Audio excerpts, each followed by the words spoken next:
कौन गरीब नवाज? अल्लाह अकबर। एक उसूल है मंदिर में दूध चढ़ाने का।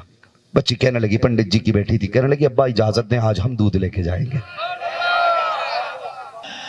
तो पंडित जी की बेटी कहने लगी, अब्बा जी ऐसा है ना, आज मैं दूध लेके जाती हूँ। वह आपने कहा ठीक है बेटी जाइए। बच्ची ने वो दूध में जो बर्तन था लिया, उसमें लोटिया में दूध लेके मंदिर गई और उसने पता नहीं था कि चढ़ाया जाता है कि पिलाया जाता। बड़ी सीधी लड़की थी पंडित जी की। तो वो गई और उसने जाके कहा कि महाराज दूध पी लो, मगर पत्थर था, कोई खबर नहीं। उसने फिर कहा दूध पी लीजिए, फिर कोई आवाज नहीं आई। बच्ची को ये लगा शायद मेरे भगवान मुझसे नाराज है, मेरे भगवान मुझसे नाराज है। उसने कहा महाराज कोई खत्म हो गई हो तो क्षमा चाहती हूँ, मेरे अब्बू रोज दूध लाते हैं आपको पिला के जाते, मैं उन्हीं की बेटी हूं, मुझसे भी ये दूध आप स्वीकार कर ले, पी लीजिए ना। कोई आवाज नहीं आई। बच्ची को एहसास हुआ शायद कोई खता करके आई हूं जिस वजह से महाराज नाराज हैं, कोई गलती की है इसलिए नाराज हैं। जब कई बार बच्ची ने कहा ना दूध नहीं पिया गया, बच्ची ने तो दूध एक तरफ रखा, कहने लगी महाराज अगर तू नाराज है ना, मैं कसम खाती हूँ उस वक्त तक नहीं जाऊंगी जब तक तुझे राजी नहीं कर लेती हूँ। उसने अपना सर उसके पैरों में मारना शुरू किया, कहा उस वक्त तक मैं सर नहीं रोकूंगी, या तो तू राजी हो जाए या मेरी जान चली जाए। ये कह के बच्ची ने सर मारना शुरू किया, इतना सर पटका कदमों में के खून बहने लग गया।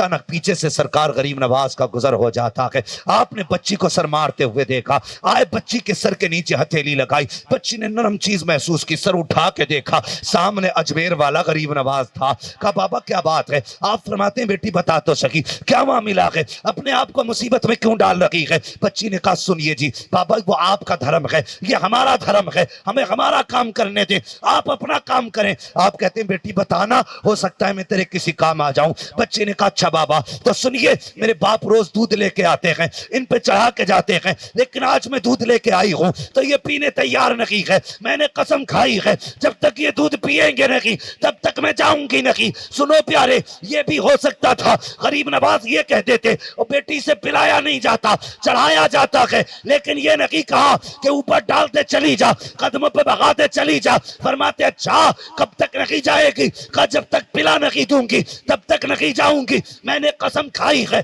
ये एक राजपूत की कसम है। गरीब नवाज मुस्कुरा के कहते हैं बेटी फिक्र न कर, हम तेरी कसम टूटने नहीं देंगे। आपने फरमाया देखता नहीं बच्ची दूध के लिए रो रही है, पी क्यों नहीं लेता है? उसने दूध नहीं पिया, फिर कहते समझ में नहीं आया दूध क्यों नहीं पीता, फिर नहीं पिया, जब आपने देखा अब भी नहीं पिया है। गरीब नवाज ने मूर्ति के कान पकड़े और घुमा के कहा पीता है कि नहीं? इतना कहना था खुद ब खुद मूर्ति ने दूध उठा के पीना शुरू कर दिया।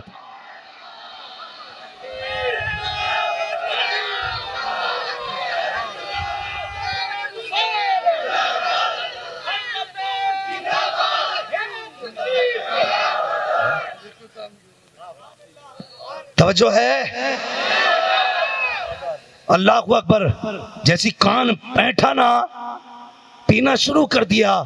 पता चला मूर्ति भी जानती है गरीब नवाज आम बेटा नहीं मुस्तफा का बेटा है, मुस्तफा का बेटा है, उसे भी पता है। अब बच्ची खुशी खुशी घर पलट गई। समझ गए? बच्ची घर पलटी। बस्ती वाले भी ना बड़े बड़े नालायक होते, सही तो सोच ही नहीं सकते, हमेशा गलती सोचते हैं, इल्ला माशाअल्लाह। हाँ, और देखो अगर कोई यतीम किसी के घर में अगर राशन नहीं है और यतीम बेटी कहीं मजदूरी करने जा रही है ना, तो चार लोग बैठ के ना ये कहते पता नहीं कहां जाती है, पता नहीं कहां जाती है। और चौराहे पे बैठ करके चुगली से फुर्सत नहीं, फलां की बेटी तो दिन भर गायब रहती है, पता नहीं कहां जाती होगी। गीबत से फुर्सत नहीं, शर्म नहीं आती। और कभी घर में भी झांक के देखिए गई क्यों, इसके घर के खाली बर्तन बताएंगे। ये भी बेटी है, पर्दे में रहना चाहती थी लेकिन भूख ने घर में बैठने न दिया, छोटे भाइयों की बीमारी ने बैठने न दिया। जिस उम्र में इसके सर पे दुपट्टा होना था उस उम्र में गरीबी ने इसके सर पे बोझ रखवा दिया है। तुम चरागों पे बैठ करके उसकी गुर्बत का तमाशा देखते रहे, उसके आने जाने पे तबसरे करते रहे। क्या कि अच्छा होता कभी गुर्बत को देख लेते, अपने आगे का उठा के गरीब के आगे पहुंचा देते, गरीब भी राजी हो जाता, पैदा करने वाला खुदा भी राजी हो जाता। जब भी सोचा उल्टा ही सोचा। जब ये वापस गई चेहरे पे हंसी थी, मेरे महाराज राजी हो गए, लेकिन माथे का खून, कपड़ों के खून के धब्बे घर में आई। लोग पीछे पीछे, पंडित की बेटी को क्या हुआ? ये खून में भीगी है, खून में भीग के आई है। कहने लगा क्या हुआ? बच्ची ने पूरी बात बताई। गांव वाले कहने लगे पंडित तेरी बेटी झूठ बोल रही है। कहा क्यों? क्या ये मुंह काला करके आई है, लेकिन बता बात कुछ और रही है। पंडित ने बेटी से कहा बेटी मैं तेरा बाप हूं, सच बता हुआ क्या था? बच्ची ने कहा नहीं, जो मैं कह रही हूं वही सच है। बात बढ़ सी गई। बाप कहने लगा मुझे 60 साल हो गए, आज तक कभी मेरे हाथ से भगवान ने दूध नहीं पिया, तू कैसे पिला के आ गई? कहने लगी अब्बा मैं पिला के आई हूं। अल्लाह अकबर। बात बढ़ती गई। गांव वालों ने कहा पंडित जी सुनिए, अभी मूर्ति भी वही है, बेटी भी जिंदा है, इससे कहिए अगर आज दूध पिलाया है तो जिसने आज दूध पिया वो कल भी दूध पी सकती है। इससे कहो ये फिर से दूध पिलाए, हमारे सामने दूध पिलाए। बच्ची बेडर थी, इसलिए कि उसे पता था जब आज दूध पी लिया है तो कल भी दूध पी लेंगे। ये सोच के बच्ची ने कहा ठीक है मैं कल भी दूध पिलाऊंगी। अगला दिन आया, वही जगह, वही मंदिर, वही मूर्त, वही बेटी, फिर दूध का प्याला है, लोगों की भीड़ है। कहती महाराज दूध पी लीजिए, लेकिन फिर कोई जवाब नहीं। फिर कहा दूध पी लीजिए, फिर कोई जवाब नहीं। लोग कहने लगे पंडित देख हमने पहले कहा था तेरी बेटी झूठ बोल रही है, अगर दूध पीना होता तो ये पहली आवाज में पी लेते। पंडित की चीख निकली, कहा बेटी अगर इज्जत चली गई है तो साफ क्यों नहीं बता देती? और यार इज्जत इज्जत होती है, चाहे गैर मुस्लिम की बेटी की इज्जत हो या मुस्लिम की बेटी की इज्जत हो, जिसकी भी जाती है इज्जत जाती है। इज्जत के ताने कोई गवारा नहीं करता।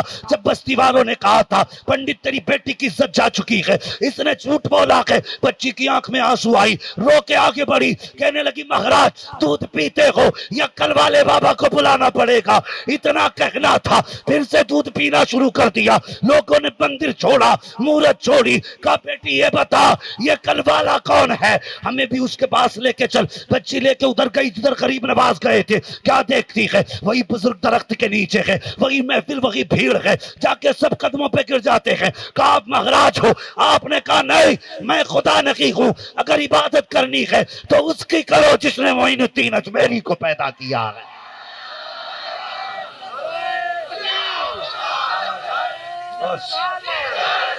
एक बज गया महाराज। अल्लाह अकबर। ये मेरे गरीब नवाज की शान है। और सुन वो कान पकड़ लें तो पत्थर बोलते हैं। होश मेरे अगर तेरे कान पकड़ लिए फिर नतीजा है, फिर खैरियत नहीं है। ओ लोगों अगर अजमेर वाले की ये शान है तो फिर करबला वाले की क्या शान होगी? करबला वाले की क्या शान होगी? इंशाअल्लाह कल की गुफ्तगू में मुझे याद रहा ना तो जहां जाना है वहां इसका तज़किरा करूंगा। बस फरमाया गया इन्ना